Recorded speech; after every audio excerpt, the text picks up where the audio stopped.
Welcome back.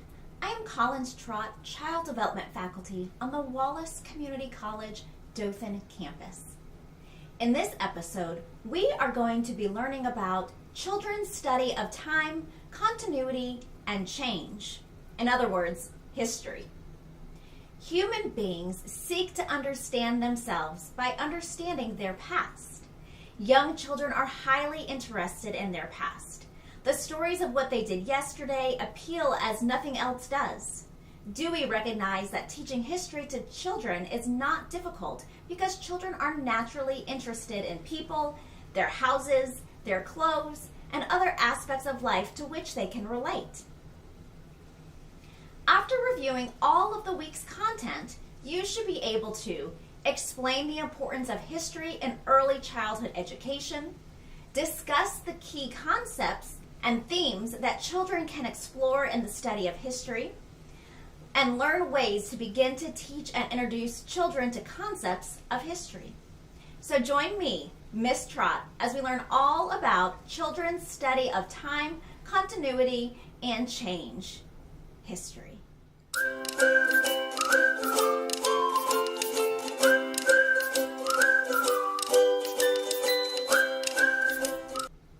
Children's interest alone is sufficient rationale for including history in the early childhood curriculum. But history is important for other reasons as well.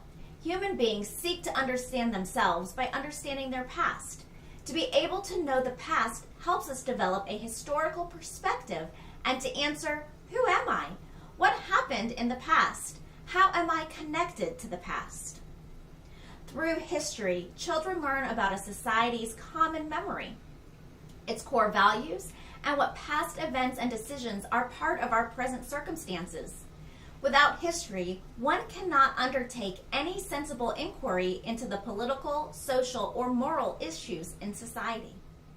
The study of history has been defined as a time-oriented study that refers to what we know about the past. Standard 2 of the National Council of Social Studies is time, continuity, and change. Key concepts are time, change, and continuity of human life, the past, and the methods of the historian. Young children do have a sense of time, but it's more intuitive than conventional. During early childhood, children can distinguish past from present and begin to describe daily events in a sequential pattern. Young children associate chronological time with personal time as reflected by the cyclical nature of daily events. Intuitive time is distinct from operational time. Operational time involves the understanding of relations, of successions, and duration, and is based on analogous operations in logic, which may be either qualitative or quantitative. Not until children enter formal operations near the beginning of adolescence are they able to master operational time. In many respects, the study of history is a study of change. Some changes represent progress, others do not. Nevertheless, change is universal, no matter where we live or how change will be a part of our lives. Being able to accept and adapt to change is crucial to living fully. Rather than fearing change, children can be taught to accept the inevitable of change and learn ways to adapt to the change they experience. Surrounding children with opportunities to experience change, the immediate environment offers many learning tools. From the school, neighborhood, nature study, and themselves, children can learn that change is a continuous and always present. Change affects their lives in different ways, and change can be recorded, and these records can help others understand the things that have changed. Although life is constantly changing, there is a continuity of history. These are the similarities in the human experience. Exploring their family histories, children can gain a sense of this continuity. Celebrating holidays, as people have always done, also gives children the feeling of connection among the human experience.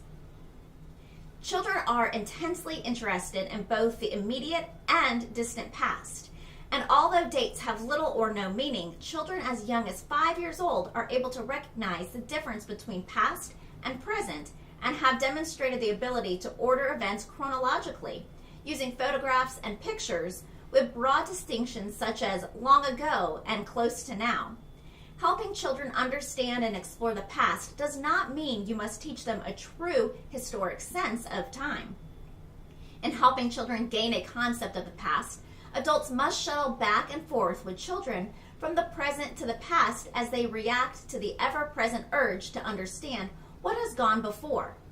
Even though the past is untouchable and far away, vicarious experiences with the past are possible for young children.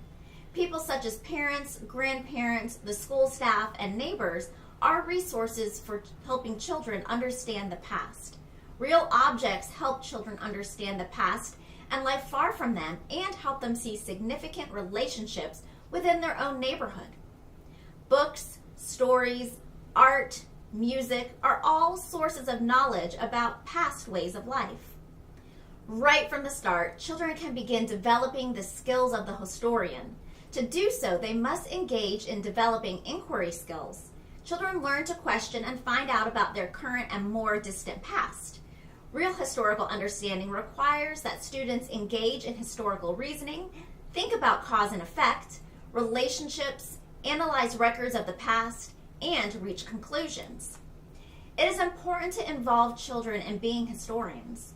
Through hands-on experiences and activities such learning about history requires that children develop a sense of the passage of time. Routines can teach time, and in preschool and primary grades there are regular routines. Children in the primary grades can chart their own routines and take more responsibility for scheduling their day. Children may not be able to measure time conventionally until age 8 or 9. You can prepare children for measuring time with a clock by giving children meaningful experiences with concepts of duration, sequence of events, and temporal order, which will prepare them to tell time in the traditional way. The continuity of human life can be shown through exploring family histories. Children can gain a sense of this continuity in several ways. Stories and narratives of families' life long ago put primary-age children in touch with the continuity of life and understanding that even through life changes, humans continue to share many of the same emotions and feelings. Engaging children in developing inquiry skills and the habit of questioning can begin developing the skill of the historian. Help children learn to generate questions and identify problems, gather information, observe the data, analyze the information, and draw conclusions. Now, let's review what we've learned. Children do have a sense of the past. They are interested in studying their personal history. From these beginnings, you can foster concepts of history through the regular activities of the preschool primary classroom. Focusing on the key concepts of time, change, and the continuity of life, the past, and the methods of the historian, children can begin to develop an understanding of history. Scientific and technological change can be integrated. It is true, however, that children's experiences in history must be as concrete as possible and vitally relevant to the child's learning.